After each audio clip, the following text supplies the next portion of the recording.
Alright.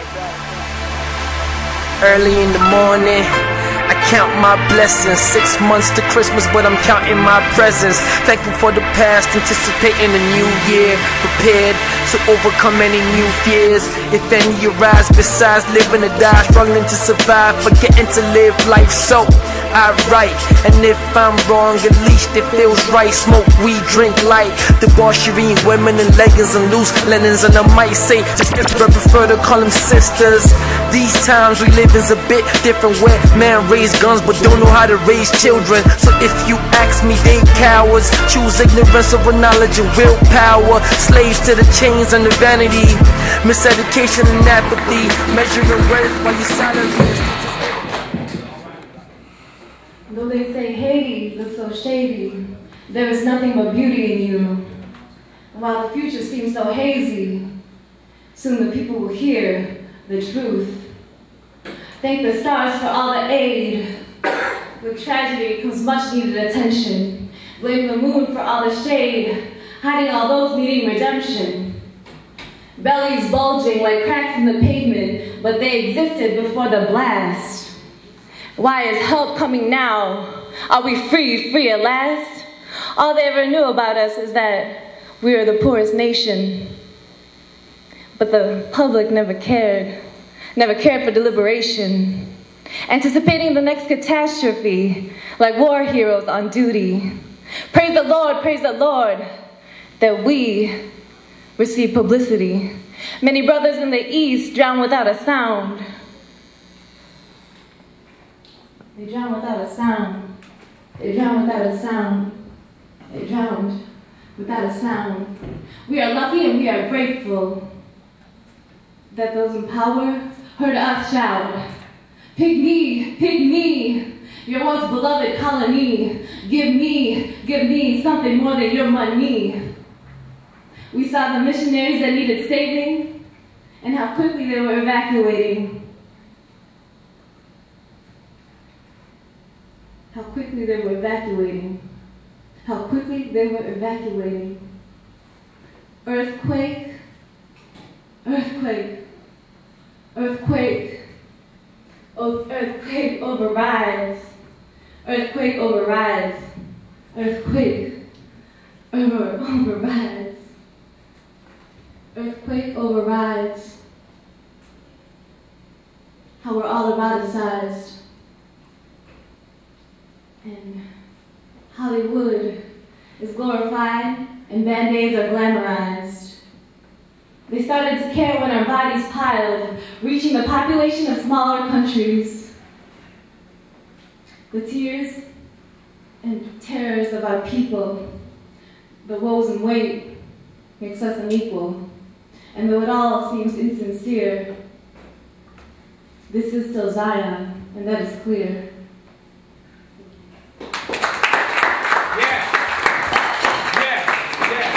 Playing with something from the background. Recording, put it over as WRFLP band 106.5 FM. Some of you tuning in for the first time to the show, we wonder what it's about, what it is.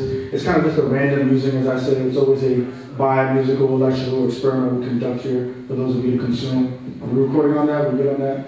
DJ Luniks in the background. You can drop a beat, man. Let's play something real low for folks out there so they can keep going on. I said I was going to talk about a few things, mention a few situations. But one to which I want to bring attention, which everyone's attention was here in front of us. I'd like to invite a scholar to the stage to my right, screen shot on the left. If I can invite the graduate student, the lovely lady, the Haitian princess, to come to the microphone right now, come to the stage and join me to explain for her an event which is taking place next week, Thursday, February 11th, for those of you out there. If you want to step to the stage, I just want to talk to myself, I just Obviously, the Haiti situation is a horrible situation. We're trying to bring more attention, but we brought here. Tell me who you are, where you're coming from, first off. Sure. My name is Melissa Pognon. My family's from Haiti, and I'm from New York. And so you're here representing what organization? I'm here representing Champaign Urbana Haiti Relief. We are a committee of everyone from the community, Champaign Urbana community, and we are under Planners Network. Okay. And you folks are organizing an event next week? Yes, so we are organizing an event. It's an informational forum and a fundraiser that will be held Thursday, February 11th. Where will it be located? At the Alice Campbell Alumni Center. It'll be from about what time? Doors open at 6:30. The program will start exactly at 7 and it will run till 9. And you're inviting everyone there to become more aware of the situation and hopefully loosen their pockets, their hearts, their minds? Absolutely. And again, we're going to have, for one, it's important for everybody to understand how Haiti became what it is now. Despite what is on the media, it's not only just a poor country, but it is very wealthy in culture. So it's important for people to know that. And so please come. We're accepting both monetary and non-monetary donations. There you go, folks. Give your heart, minds, and souls next Wednesday. When is it then? It will be Thursday, this upcoming Thursday, February 11th at the Alumni Center. There you go, folks. Hopefully you can participate. Any last thoughts you want to offer the folks out there? Just come through. Let's give a round of applause to the lovely Haitian princess, Melissa Pognon. Thank you for coming to the stage. Thank you, man. Folks out there, like I said, man, I try to drop a little bit of science, a little knowledge, a little information out there for the different situations. People tune into the show. Let's get a little audience participation. We want to do, should I go national to state to local, or should I go local to national? You know, which direction should I go, from top down or bottom up? Any preferences? Bottom up. Woo, bottoms up, folks. All right, get ready to swallow. Here we go. I'll talk about a lot of situations out there. Obviously, the J. Sean Manning Carter situation is a horrendous situation. The young gentleman out there who's been persecuted right now by Julia Wright, state's attorney, being his case being presented to her, had the option of dropping the charges. For those of you that don't know, he was initially charged with burglary, and subsequently the charges have been changed to resisting arrest.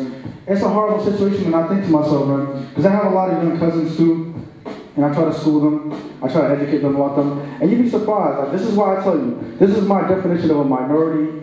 Whatever the box tells you, whether or not you should be checking that box. I think we all need to commonly, communally, and mutually agree who's okay to check the box and who's not. Because we know some people out there try to use it for political purposes or just for personal gain. For example, I remember a few years ago someone was asking me, or I mentioned a scenario where, so they had received a phone call from someone applying to my undergraduate institution.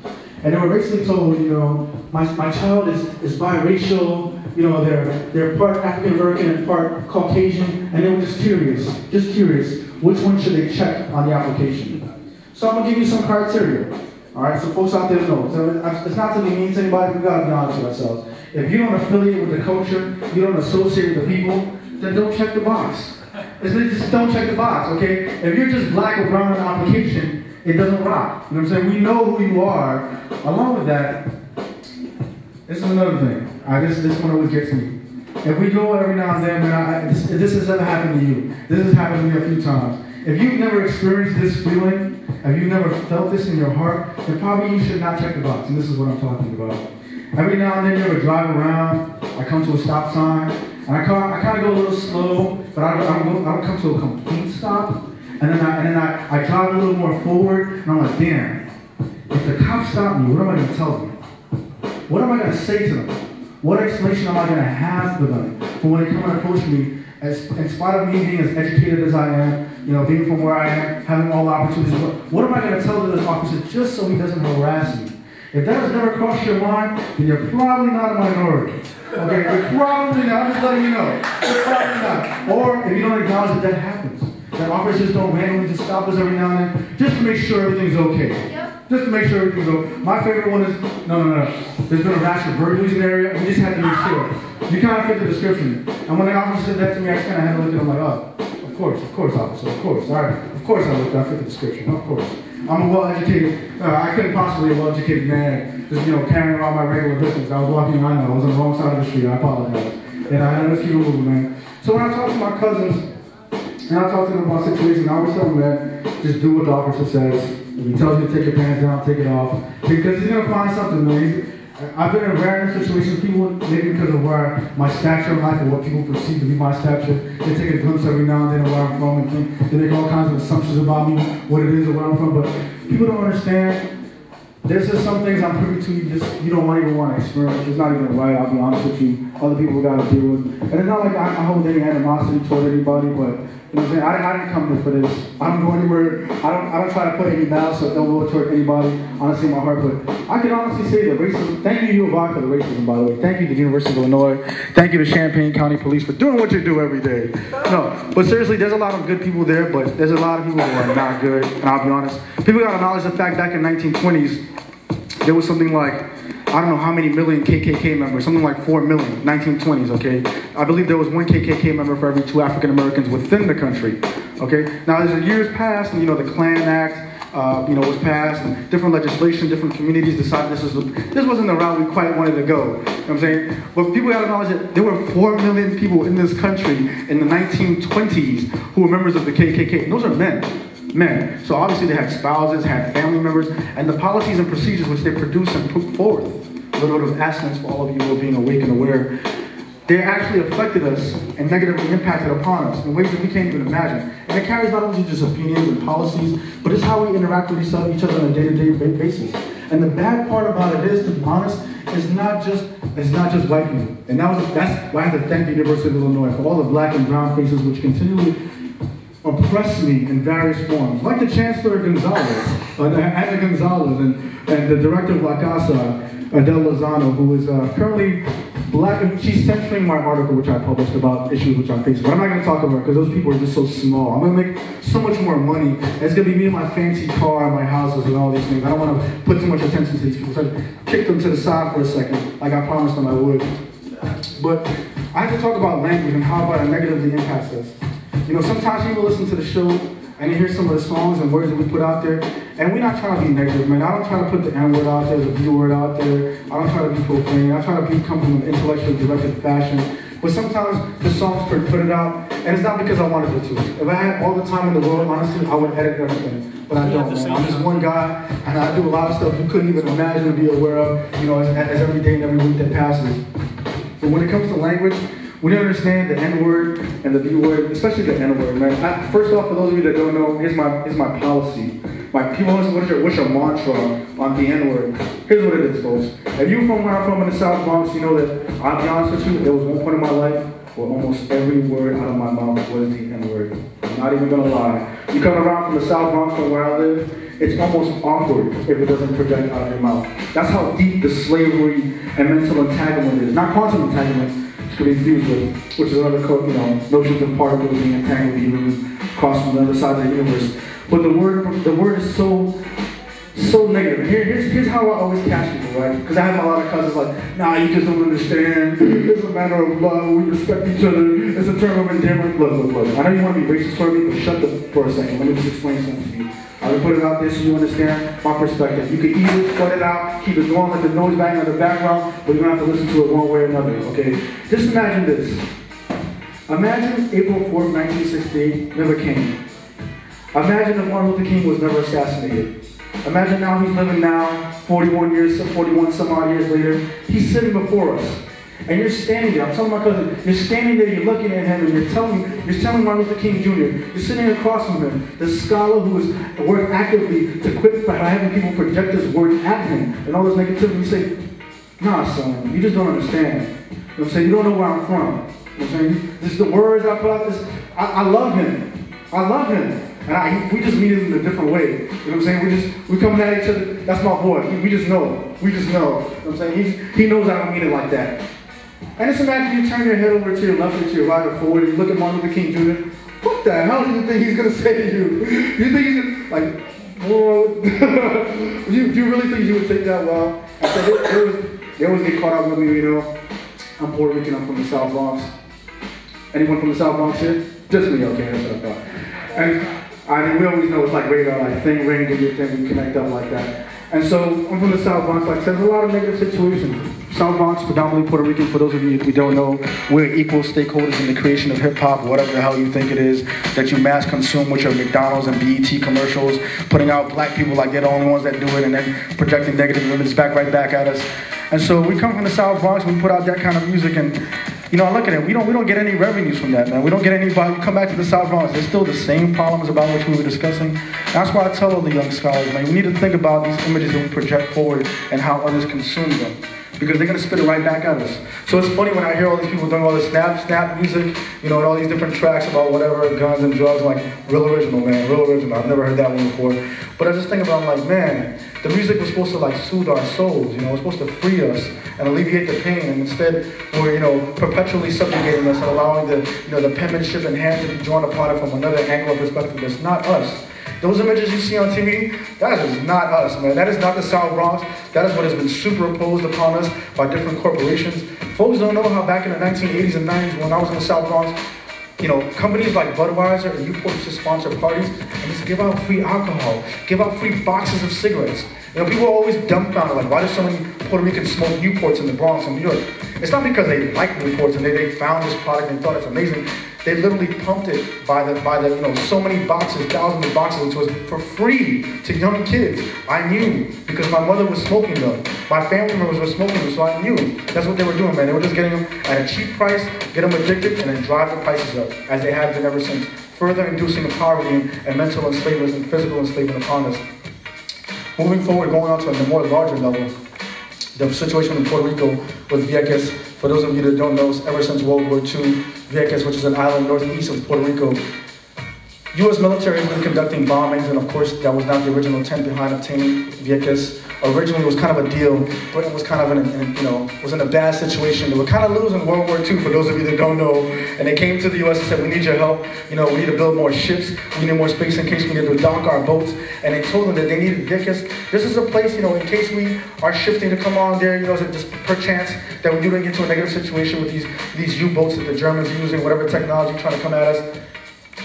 Ended up not being the case. They never ended up even coming to shore. Instead, the military ended up using the space to practice bombings with the Navy. Subsequent to that, all the people obviously relied on the Navy for their economy because there weren't that many people living on the island. We were a tropical island. We had everything we needed. We didn't need the U.S. to come in and do anything for us. We had all the food, beautiful people, and also the resources that we needed. And so when they came onto the island and took the property from them, they enslaved the people by making them economically required to somehow be supported by the government. After that, they bombed the hell out of the places. So now there's obscene levels of mercury, you know, all these other arsenic and all these other chemicals that are just not, I mean, everyone knows you don't want to be near mercury, right? It's like, it's common sense, right? And so subsequently, a lot of the people, a lot of the children as well have developed cancer. And I was like, is there a link between the U.S. bombing and the cancer induced by the people? Like, come on, man. Puerto Ricans weren't dying over there in Puerto Rico. We were doing just fine. Everything was copacetic. You know, the levels of cancer, diabetes, poverty was not a problem. It was not an issue until the U.S. influence in 1898, you know, pursuant to the USS, was it Louisiana or USS Maine being supposedly blowing up over there. And so people didn't understand. I don't know what's going to happen in that situation, but cases like that and the subjugation that have been perpetuated for many, many years, they're ongoing. People think racism died because we elected, you know, a black and white president. I don't call this a black president, I call him a black and white president. You know what I'm saying? Well, ever since we elected that, I know a lot of white people are happy they got the guilt off their shoulders, voted for a black president or black and white president. Everyone's good with that, but my thing is, how did the game change on the ground? What changed substantively for every person who's here on the street? And I'll say not much. I hope in a few years, probably because of the perspective that people have, perceptions of others, the game will change undoubtedly. Barack Obama has changed and done more for affirmative action, for the actions of, you know, civil rights movement, or whatever you want to call it, which was a failure, by the way, civil rights movement. He's done more for that, you know, in our perception of race and race relations in this country than I will anyone here in this room. But really, I don't really care, man. This dude, I was all happy when he got like, oh! Then I turned like, what the hell was that about? What did we just get? Like, I still don't see, you know, immigration reform. I don't see the proper legislation being passed.